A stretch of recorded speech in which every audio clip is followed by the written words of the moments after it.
ओम। जय श्री ओम नमः सिद्धेभ्य। जय श्री ओम नमः सिद्धेभ्य। जय श्री ओम नमः सिद्धेभ्य। नमो अरहन्ताणं नमो सिद्धाणं नमो आयर्याणं नमो वज्रायाणं नमो लोये सौवसाहोडम्।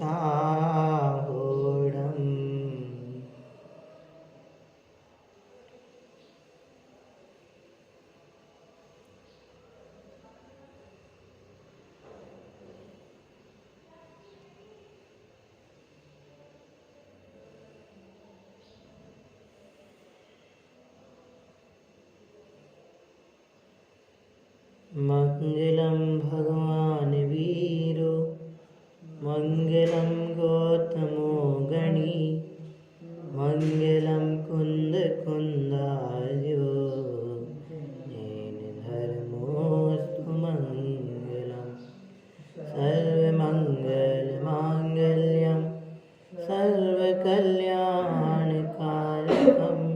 प्रधानम सर्वधर्माणां जयतु शासनम जैनं जयतु शासनम। नमः समय साराय स्वानुभूत्या चकासते चित्स्वभावाय भावाय सर्वभावान्तरस्थिते वन्दित्वसौसिद्धे ध्रुवमचलमणोऽवं गतिं पत्ते भोक्ष्यामि समय पाहुड भिणमो सुध केवली भणिदम्।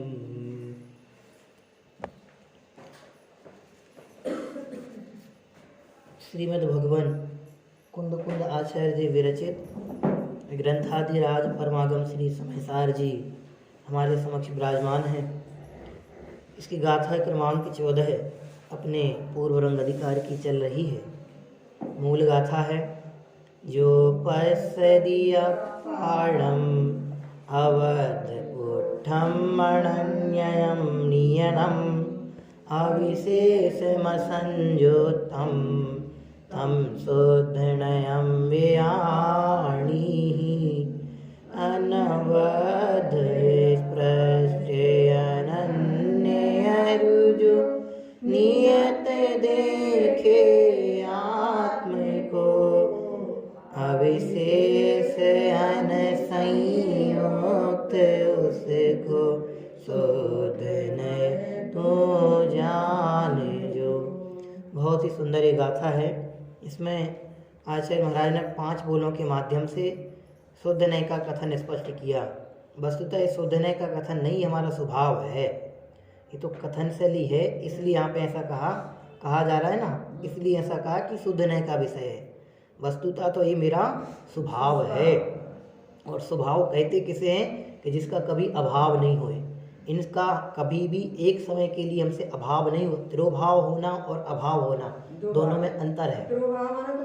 हाँ, और अभाव मतलब कि है ही नहीं, प्रकट ही नहीं, मतलब है ही नहीं तो प्रकट की बात कहाँ से, नाश ही हो गया, है ही नहीं उसमें। तो अभाव मतलब वैसा नहीं है। परिणाम जैसे अपन ने इसमें कल पढ़ा था ना, कर्मादिक का किंचित मात्र भी स्पर्श नहीं है, बंधे हुए कर्मों का स्पर्श नहीं है, उद्गल कर्मों का स्पर्श नहीं है।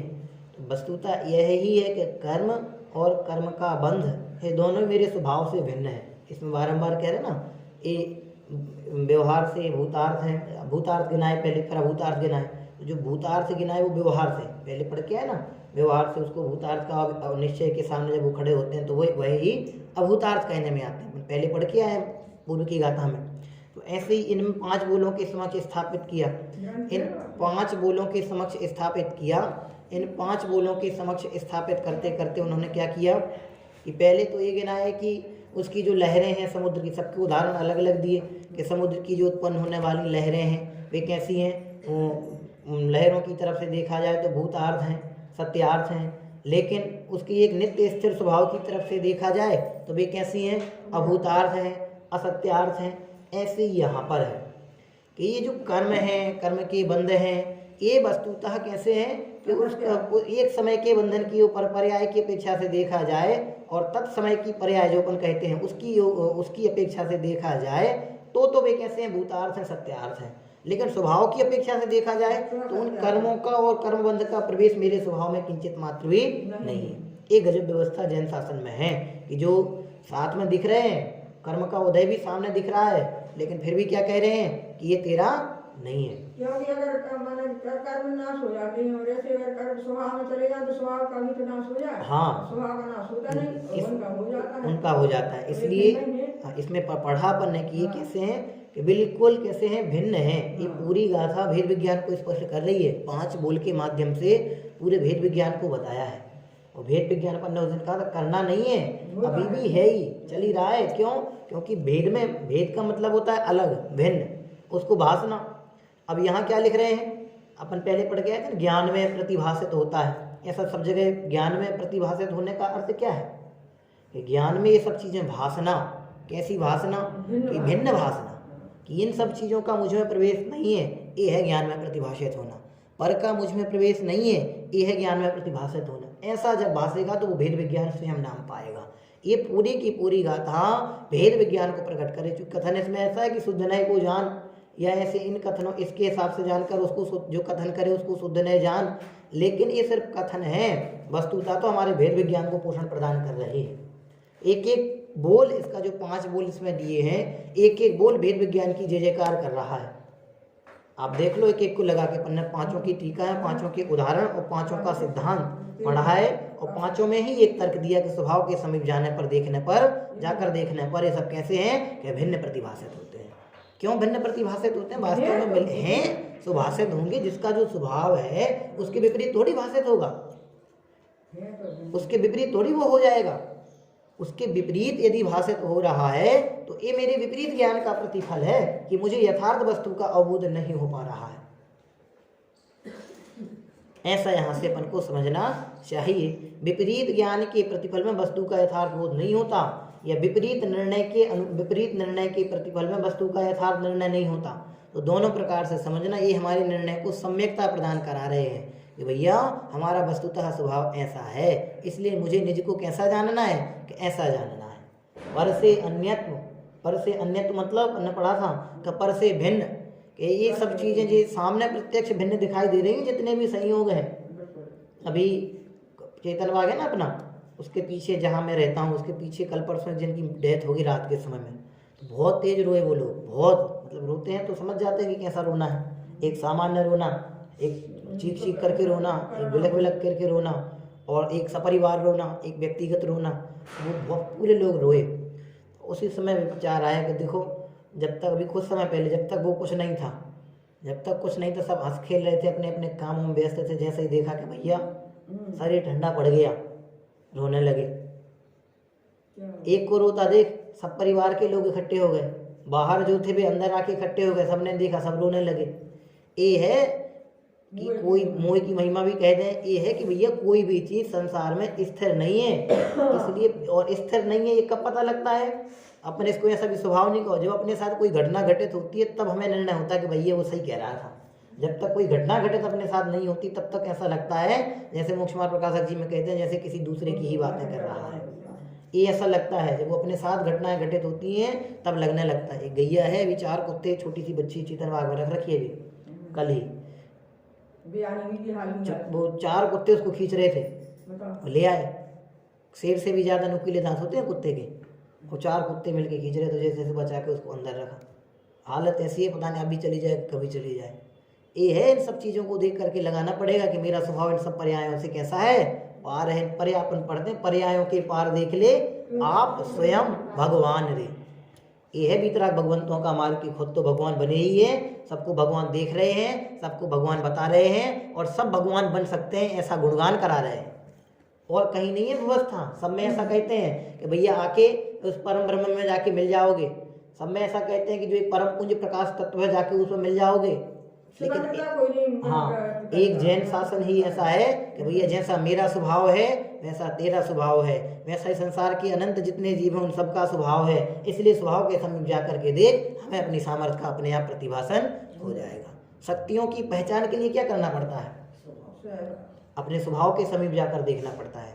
वो इन हिंदुओं में चलता है ना, वो लंका जा रहे थे, सीता की खोज के लिए जा रहे थे, नहीं पता चला कहाँ है, तो सब लोग आए हनुमान, वेद को उनमें चलता है, हिंदू में, अपने में तो नहीं है सब। हनुमान जी के पास आते हैं सब लोग को बना के, और फिर उनकी गुणगान करते हैं, तुम परम बली हो, महाबली हो, जय बली हो, वे बली हो, सब हनुमान जी के लिए।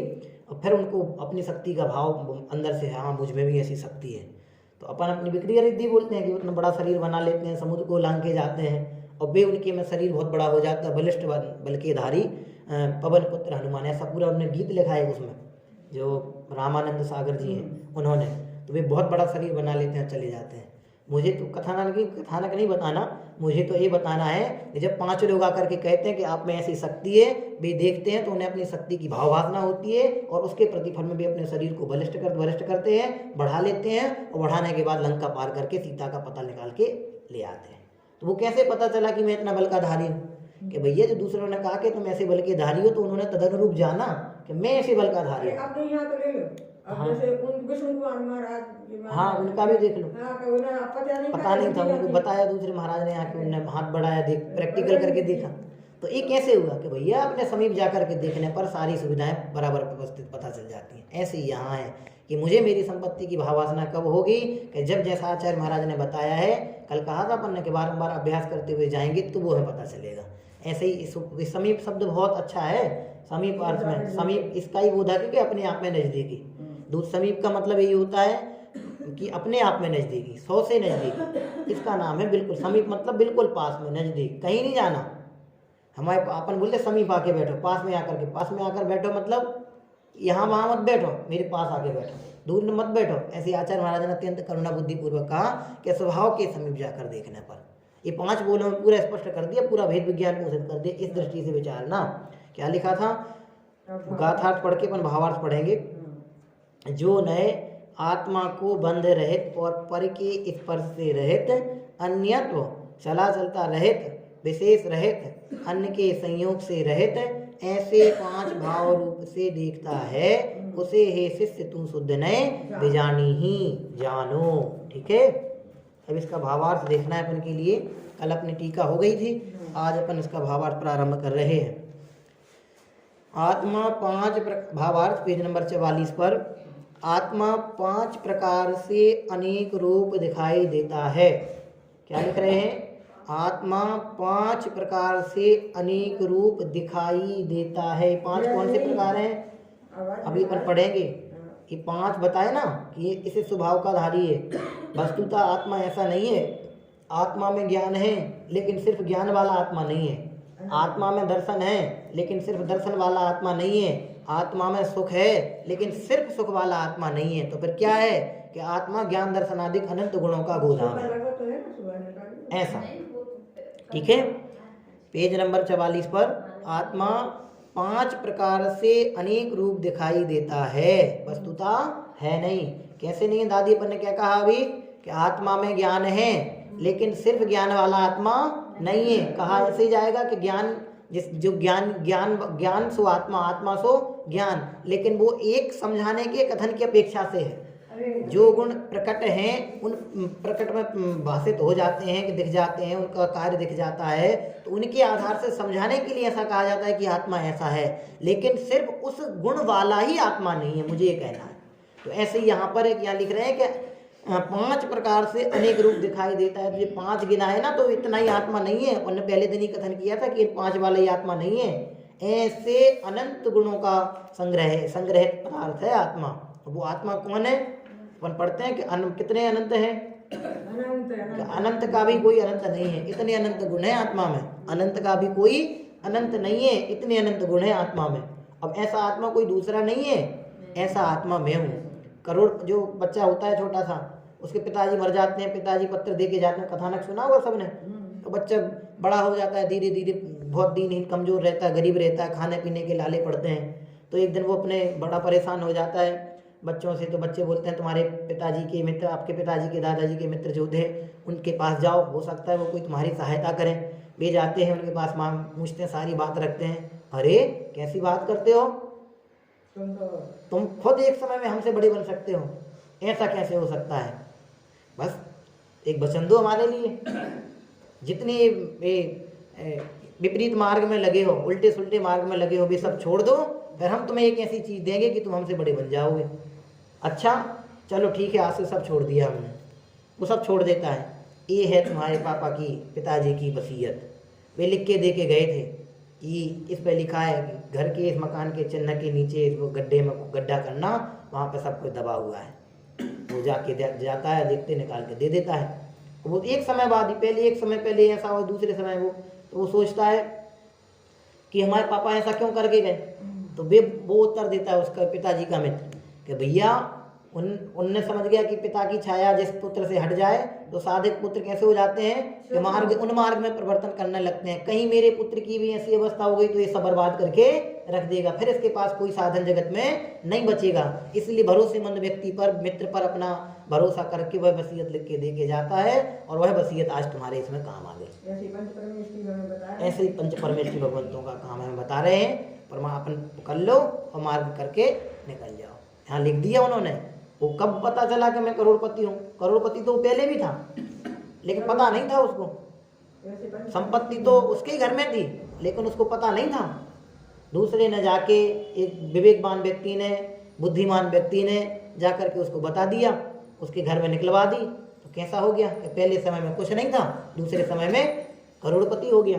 तो ऐसे ही अपन का है कि आज हमें पता नहीं है कि हमारी शक्तियाँ कितनी हैं। सुनी सुनी बातें हैं, सुनी सुनी बातें हैं कि इसमें अनंत शक्तियाँ हैं, लेकिन आचार्य महाराज कह रहे हैं कि जितनी शक्तियाँ हम गिना रहे हैं सब स्वानुभव से गिना रहे हैं, इसलिए ऐसी की ऐसी तुम में हैं।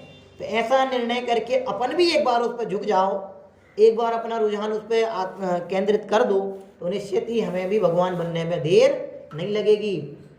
ये है ना वीतराग विज्ञान भाग 2, जिसमें देवशास्त्र गुरु का स्वरूप बताया है।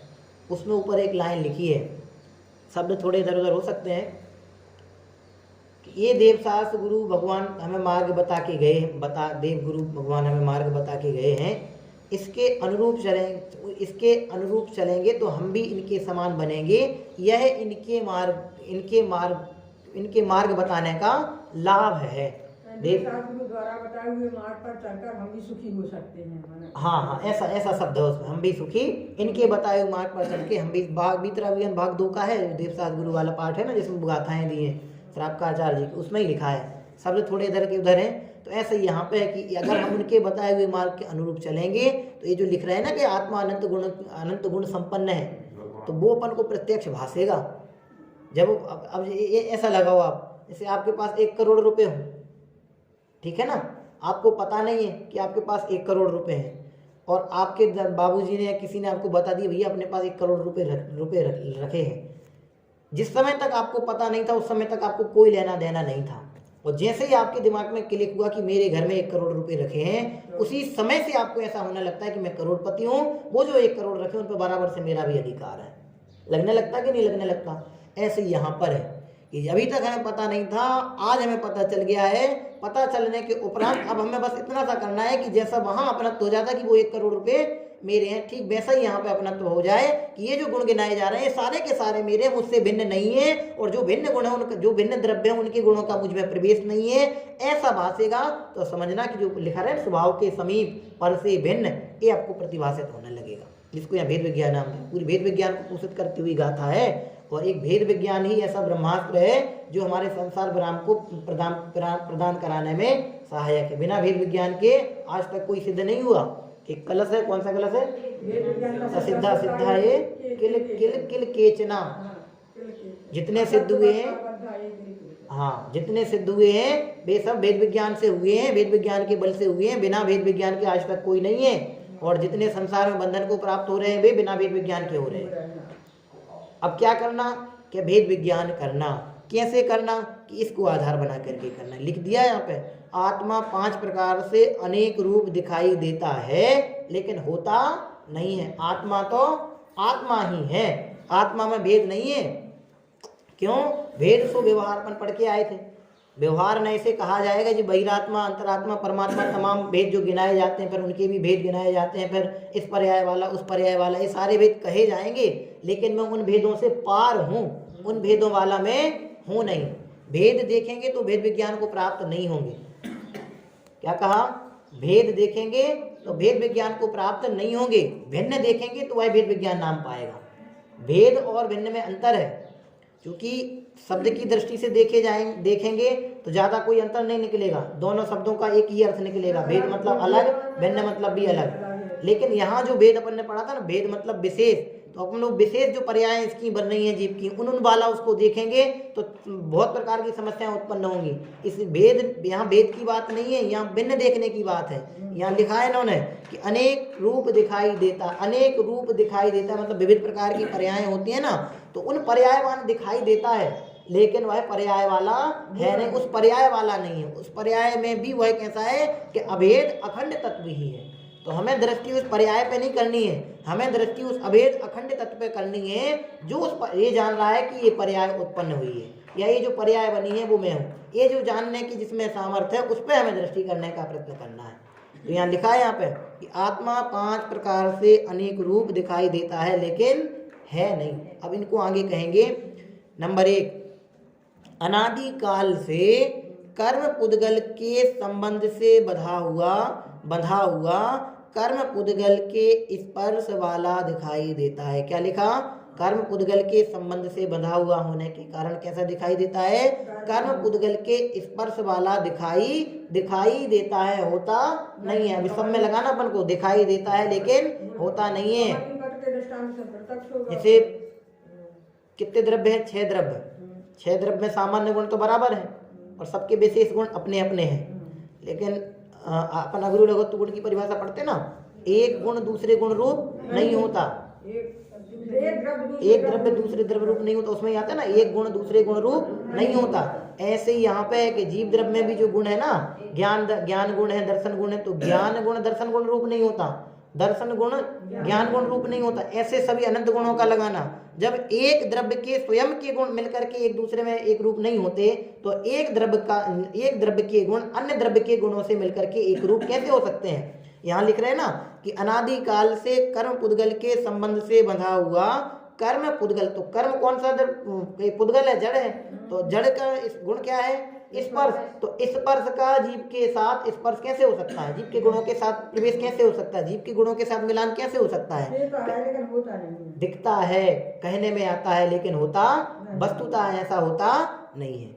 वो कहने में जो आ रहा है ना, वो उस समय की अवस्था को देख करके कहने में आ रहा है, उस समय की पर्याय को देख करके कहने में आ रहा है, लेकिन उस कहने में आ रहा है, लेकिन उस काल में भी वह उसमें प्रविष्ट नहीं है। कहने में आना और प्रविष्ट होना दोनों में अंतर है।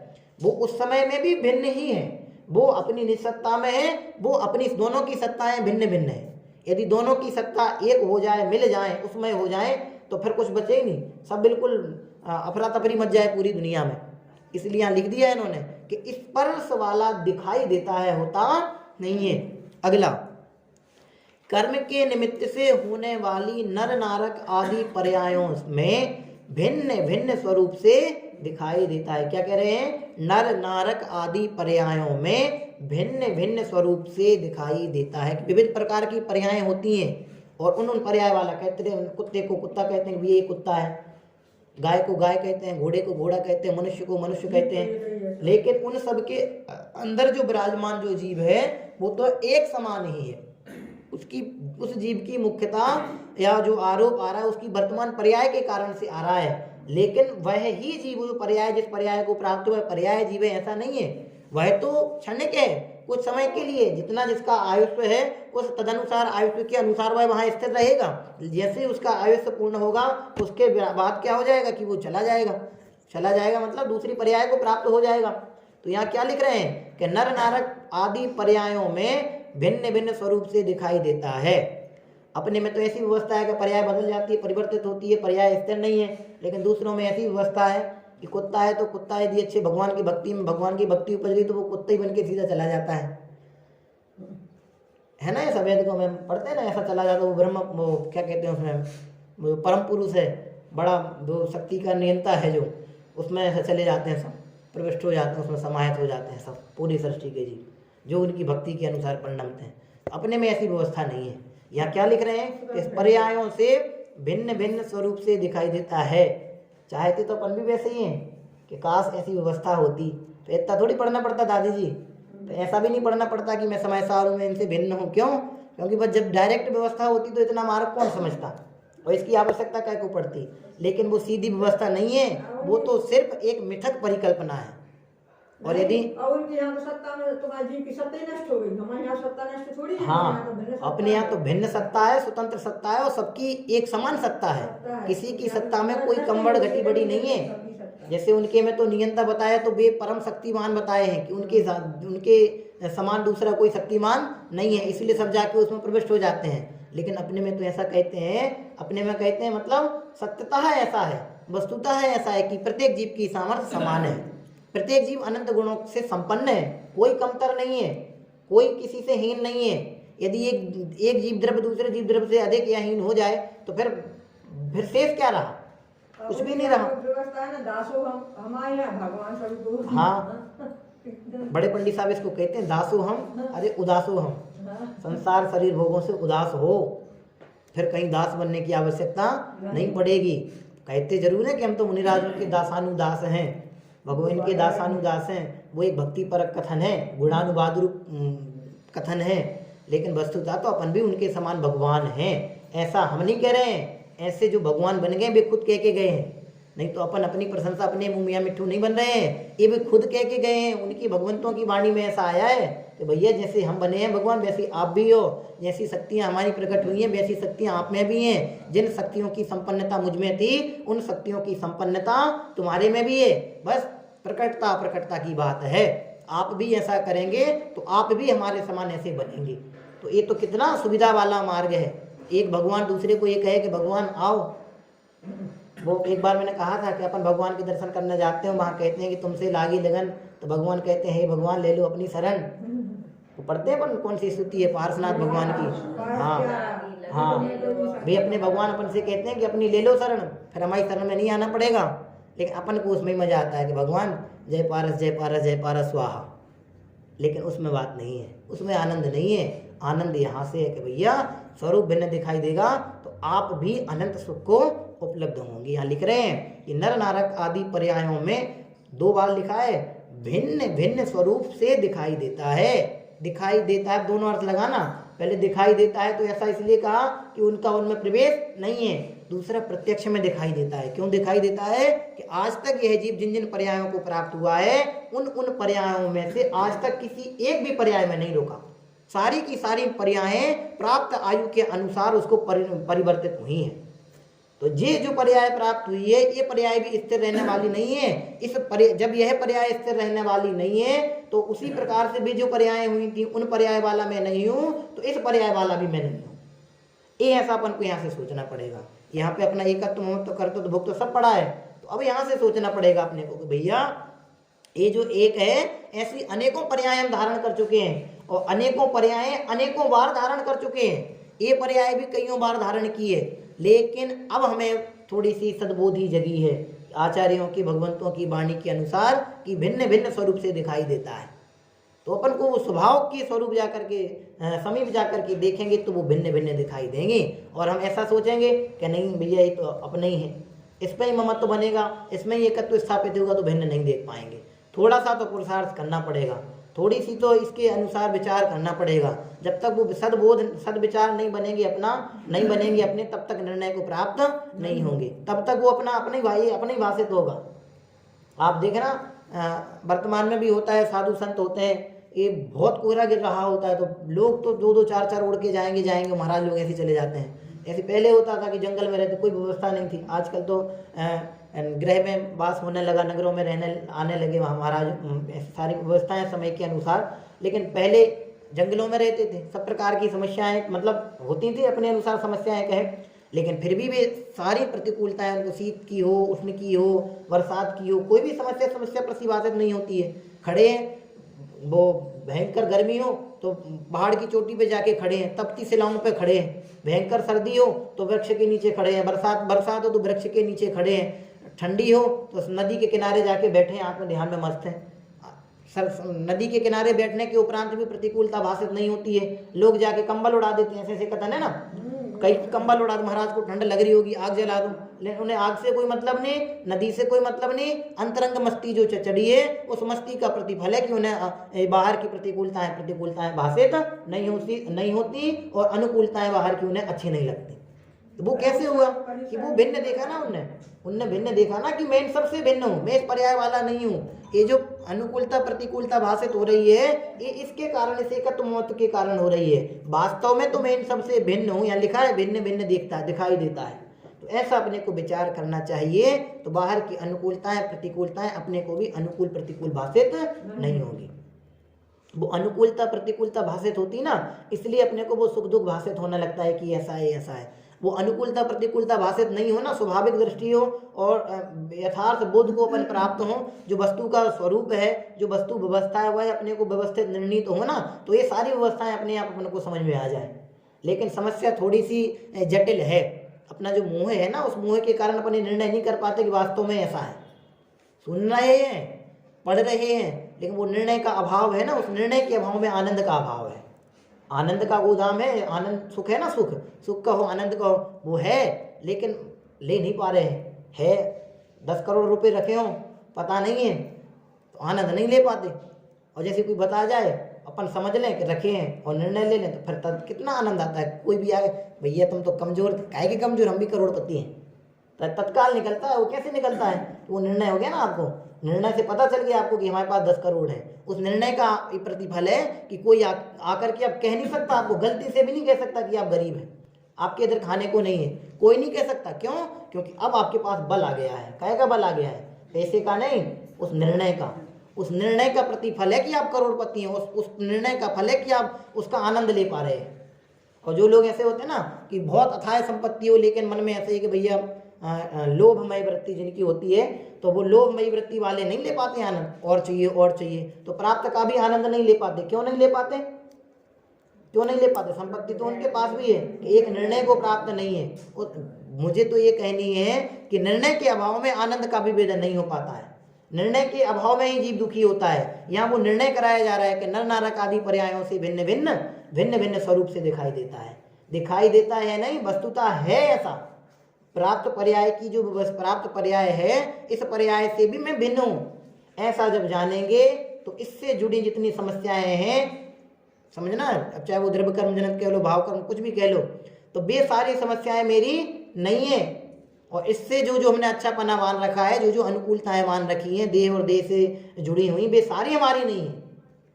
ऐसा निर्णय अपन को इन कथनों के आधार से करना। दूसरा कथन बहुत प्यारा है, कर्म के निमित्त से होने वाली नर नारक आदि पर्याय। अपन 12 भावनाओं में कितना पढ़ते हैं? वो भी है एक, वो आता ना, मैं तो भूल ही गया है, ये द्रव्य रूप करी सर्व थिर वाली है ना, परजय थिर है कौन, उसमें है ना, द्रव्य रूप करी सर्व थिर परजय थिर है कौन, द्रव्य दृष्टि आपाल को परजय नहीं करी कौन, ऐसी है ना। हाँ, उसमें लिखा परजय पर्यायों से कौन स्थिरता को प्राप्त है, या कौन सी पर्याय स्थिर है। यदि पर्याय स्थिर हो जाए तो द्रव्य और पर्याय में अंतर क्या रहे? पर्याय को यदि स्थिर मान लिया जाए कि जैसा द्रव्य स्थिर है, सदाकाल विराजता है, वैसी जो पर्याय उत्पन्न हुई है, वैसी सदाकाल वह पर्याय वैसी ही विराजी रहेगी, तो फिर दोनों में अंतर क्या रहा? कोई अंतर रहा? लेकिन ऐसी व्यवस्था अपने आगम में वस्तु व्यवस्था ऐसी नहीं है। ऐसा निर्णय भी अपने को नहीं करना है। पर्याय क्षण भरती ही है, अपन पढ़ते हैं पूरे आगम में, और अपने पास अनेक आचार्यों के प्रमाण हैं कि पर्याय कैसी हैं, कि क्षण भरती हैं। तो ये पर्याय जो है, तो ये पर्याय भी क्षण भरती है इससे तात्पर्य कि कुछ समय तक रहने वाली है। तो ऐसा निर्णय करना पड़ेगा अपने को, नहीं तो वो वेद विज्ञान को प्राप्त नहीं होंगे। वेद विज्ञान के लिए थोड़ा सा भेद तो करना पड़ेगा। भेद अब थोड़ा दोनों में अंतर कर दिया, वेद विज्ञान के लिए भेद तो करना पड़ेगा। भेद करना पड़ेगा मतलब भिन्न देखना पड़ेगा। यहाँ लिख दिया भिन्न स्वरूप से दिखाई देता है। अगला, शक्ति के अभिभाग प्रतिच्छेद अर्थात अंश घटते भी हैं और बढ़ते भी हैं, यह वस्तु का स्वभाव है, इसलिए वह नित्य नियत एक रूप दिखाई नहीं देता। वो समुद्र वाला पढ़ा था ना हमने कि वो क्या होता है, इसमें पढ़ा था, वृद्धि हानि रूप अवस्था को प्राप्त होता है। ऐसे अपना जो ज्ञानादिक गुण है वे भी जैसे ज्ञान है तो कभी किसी को उत्कृष्ट है, किसी का उत्कृष्ट है, किसी का हीन है, घटता बढ़ता रहता है, लेकिन अभाव नहीं होता। घटना बढ़ना वो उसके उदय जनित है। उदय जनित है मतलब जिसके जैसे कर्मों का उदय है, जिसने जैसे कर्मों का बंधन किया है तदनुरूप उसकी व्यवस्था बनेगी। लेकिन यहाँ क्या कह रहे हैं कि यह घटते भी हैं और बढ़ते भी हैं, लेकिन यह वस्तु का स्वभाव है, इसलिए यह नित्य नियत एक रूप दिखाई नहीं देता। जो घटना बढ़ना है वो एक सा दिखाई नहीं देता। वे तो सबका ही लगेगा ना, एक एक ये तो कुछ अपन जैसे ज्ञान है, दर्शन है, सुख है, वीर है, तो अपने को प्रत्यक्ष में समझ में आते हैं, इनका अनुभव है। घटित तो सभी कथनों पे होगा। अब उनके नाम पता नहीं है इसलिए अपन घटा नहीं सकते, लेकिन एक कथन है तो ऐसा मानना पड़ेगा अपन के लिए। ऐसा आगे हाँ सभी के आए, वो इसीलिए तो कथन कह रहे हैं कि मतलब कि 4-5 गुण जो अपन कथन करते हैं, ज्ञान है, दर्शन है, सुख है, तो मतलब अपन को प्रत्यक्ष स्पष्ट समझ में आते हैं, इनका वेदन समझ में आता है, इनका क्रिया कुछ ना कुछ तो समझ में आता है। बाकी शेष के कथन नहीं है, इसलिए जैसे इन पे कथन घटित हो रहे हैं वैसे सब पे कथन घटित होंगे, क्योंकि सबके बनेंगे ना व्यवस्था, तो इसलिए। आगे 3 हो गए। चौथा, वह दर्शन ज्ञान आदि अनेक गुणों से विशेष रूप दिखाई देता है। बिल्कुल, और उसी कथन को स्पष्ट किया कि वह दर्शन ज्ञान आदि अनेक गुणों से विशेष रूप दिखाई देता है। आगे, और कर्म के निमित्त से होने वाले मोह राग द्वेष आदि परिणामों कर सहित होने से वह सुख दुख रूप दिखाई देता है। दोनों की बात में बता दी उसमें। यह सब अशुद्ध द्रव्यार्थिक रूप, क्या लिख रहे हैं अभी उसका तर्क दे रहे हैं, अशुद्ध द्रव्यार्थिक रूप व्यवहार नय का विषय है। इस दृष्टि अर्थात अपेक्षा से देखा जाए तो यह सब सत्यार्थ है। किसकी? अशुद्ध द्रव्यार्थिक रूप नय से देखा जाए, व्यवहार नय से देखा जाए तो कैसा है कि ये सब कथन कैसे हैं? सत्यार्थ हैं। ये सब कथन कैसे हैं? सत्यार्थ हैं। परंतु अब इन जो ऊपर कथन किए उनका यहाँ पे निषेध कर रहे हैं। परंतु आत्मा का एक स्वभाव इस नय से ग्रहण नहीं होता। क्या? कौन से नय से ग्रहण नहीं होता? जो ऊपर कहा अशुद्ध, अशुद्ध द्रव्यार्थिक रूप व्यवहार नय से। यहाँ क्या लिख रहे हैं कि इस एक स्वभाव, आत्मा का एक स्वभाव इस नय से ग्रहण नहीं होता, और एक स्वभाव को जाने बिना यथार्थ आत्मा को कैसे जाना जा सकता है। बराबर, ये जो कथन किए एक अपेक्षा से कथन किए, इन सब की एक अपेक्षा है जो उसमें तर्क दे दिया कि ये कथन इस नय के आधार पर किए हैं। लेकिन अब अपन इतना ही माने तो उसका कारण क्या बताया कि इससे ग्रहण नय से एक स्वभाव से, एक आत्मा के एक स्वभाव का इस नय से ग्रहण नहीं होता है, पहली परिस्थिति। दूसरी कि एक स्वभाव को जाने बिना आत्मा को कैसे जाना जा सकता है, अर्थात अकेला इतना जाने तो आत्मा का जो यथार्थ स्वभाव है, और अच्छे शब्द में कहें कि मूल स्वभाव जो है, मूल संपत्ति जो है, उसको नहीं जाना जा सकता। तो उसको जानने के लिए हमें वही इसमें कारण दिया था, पहले स्वभाव के समीप जा करके देखना पड़ेगा। ये तो एक जो कथन गिना है ना, एक अपेक्षा से कथन किए हैं। हम इतना देखने जाएंगे तो उतना ख्याल में तो आ जाएगा, लेकिन मूल वस्तु क्या है वो ख्याल में नहीं आएगी, क्योंकि नहीं तो वस्तु के एकांश को ग्रहण करके कथन करता है ना, तो वो वस्तु के एकांश के आधार उसका निर्णय तो हो जाएगा, लेकिन मूल वस्तु कैसी है उसका निर्णय नहीं होगा। मूल वस्तु उतनी नहीं है, मूल वस्तु मात्र इतनी नहीं है जितनी यहाँ पे गिनाई जा रही है, उनसे पार वस्तु है। इसलिए यहाँ पे लिख रहे हैं कि एक स्वभाव को जाने बिना, जिसको अपन पढ़ के आए थे कि स्वभाव के समीप जाकर देखने पर वस्तु का यथार्थ निर्णय होता है। ऐसे यहाँ पे कि एक स्वभाव को जाने बिना, अर्थात जाने बिना यथार्थ आत्मा को कैसे जाना जा सकता है, अर्थात आत्मा को नहीं जाना जा सकता। अब आगे, इसलिए दूसरे नय को उसके प्रतिपक्षी अर्थात उसके अपोजिट शुद्ध द्रव्यार्थिक नय को ग्रहण करके एक असाधारण ज्ञायक मात्र आत्मा का भाव लेकर उसे शुद्ध नय की दृष्टि से सर्व परद्रव्यों से भिन्न, सर्व पर्यायों में एकाकार, हानि वृद्धि से रहित, विशेषों से रहित और नैमित्तिक भावों से रहित देखा जाए तो सर्व 5 जो ऊपर गिने थे 5 भावों से जो अनेक प्रकारता है वह अभूतार्थ है, असत्यार्थ है। कथन कौन सा किया कि जो 5 अपन पहले नंबर की लाइन थी, आत्मा 5 प्रकार से अनेक रूप दिखाई देता है। अब यहाँ अंतिम लाइन में क्या कह रहे हैं कि 5 भावों से अनेक प्रकारता है वह अभूतार्थ है, असत्यार्थ। मतलब क्या हुआ कि आत्मा अभेद है, अखंड है, उसमें किंचित मात्र भी कोई भेद नहीं है। अब ये जो एक एक अलग अलग दिखाए हैं, एक एक बताए हैं, उसको कह दिया कि अशुद्ध द्रव्यार्थिक रूप व्यवहार का विषय मात्र इतना आत्मा नहीं है। इसलिए क्या करना कि आत्मा को यथार्थ जो उसका स्वरूप है वो है अभेद, अखंड, एक और नियत शाश्वत स्वरूप है, उसको ही हमें जानना पड़ेगा, उसके अनुसार ही जानना पड़ेगा, तो निश्चित ही हमें वह अभेद अखंड आत्मा ख्याल में आएगा। और पूरा अभेद अखंड आत्मा को ही जानने का कमाल है। एक ज्ञान वाला आत्मा है, बच्चों को समझाया जाता है कि जिसमें ज्ञान है उसे आत्मा कहते हैं। आत्मा की परिभाषा पढ़ाते हैं ना बच्चों को, क्या कहते हैं अपन उसमें? ज्ञान स्वभाव जीव तत्व को आत्मा कहते हैं। तो वहाँ मात्र ज्ञान नहीं है, वहाँ स्वभाव शब्द को जोड़ा है। एक उसको परिचय कराना तो वो बच्चों वाली बात है कि एक चीज को दिखा करके उसको बताया जाता है। लेकिन अपन अब समझदार हो गए हैं, थोड़े से बड़े हो गए हैं, कुंद महाराज को पढ़ने लगे हैं, तो अब अपन को ऐसे इनके दृष्टिकोण से सोचना पड़ेगा कि कथन इनका किया जाएगा गर्भित अनंत समझना, और निर्णय भी अनंत गुणों का गोदाम आत्मा है ऐसा करना। और अनंत गुण भी अलग अलग नहीं है। अब वो गुरुदेव श्री के प्रवचनों में तो ऐसा भी आता है कि मतलब ये जो प्रत्येक छह द्रव्य हैं सबके पारिणामिक भाव अपने अपने अलग अलग हैं, लेकिन पारिणामिक भाव का कथन करने के बाद ऐसा भी गुरुदेव श्री उसमें कहते हैं कि परम पारिणामिक भाव जो है वो एकमात्र जीव द्रव्य में ही है। तो वे सारे निर्णय की बातें हैं। पारिणामिक भाव सबके द्रव्यों के अपने अपने अलग अलग हैं, लेकिन परम पारिणामिक जिसका आश्रय जो अपने लिए उपादेय है वो एकमात्र अपना जीव द्रव्य ही है। तो वे सारी बातें आगम में हैं। तो बस उन सब का कथन एक ही है कि सब द्रव्यों के पार देख ले। आप स्वयं भगवान ने जो कथन कहते हैं कि सबसे भिन्न अपने आप को देखो, सब पर्यायों से भिन्न अपने निस्वरूप को देखो, अनंत गुण संपन्न प्रभु को देखो, अभेद अखंड प्रभु को देखो, तो हम भी परमात्मा बनेंगे। हम सब भी परमात्मा बने, परमात्मा पद को प्राप्त हो और अतीन्द्रिय आनंद का भाजन करें। ऐसी परम पवित्र भावना के साथ अभिविराम लेते हैं। ओम नमः शिवाय।